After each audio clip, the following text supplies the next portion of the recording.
लढा लढला. साधारण 9 वर्ष, 9 महिने नाभिक समाजाचा संप घडवून आणला. त्या नाभिक समाजाच्या लोकांचं मनोधैर्य वाढवण्यासाठी, त्यांना शिकवण्यासाठी जीवाचं रान केलं ज्योतिबा फुलेंनी. आणि नाभिकांना सलग 9 महिने पोचलं. त्या नाभिकांचा पोटापाण्याचा प्रश्न होता. विधवेचं केस ओपन करून आलं की त्या घरातनं त्यांना धान्य, पैसे वगैरे मिळत होते. मग ती सोय आमची होणार कशी म्हणल्यावर ज्योतिबा फुलेंनी त्यांना तशी मदत केली.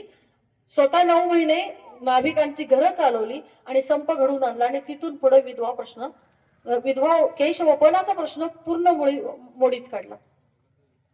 त्याच्याही पुढे जाऊन आज पण कुणाचं धाडस नाहीये की हा नैसर्गिक नियम आहे, नैसर्गिक बुक आहे. एखाद्या विधवेला किंवा एखाद्या तरुण मुलीला चुकीच्या मार्गानं, किंवा त्याला चुकीचा मार्ग म्हणू शकत नाही, ती तिची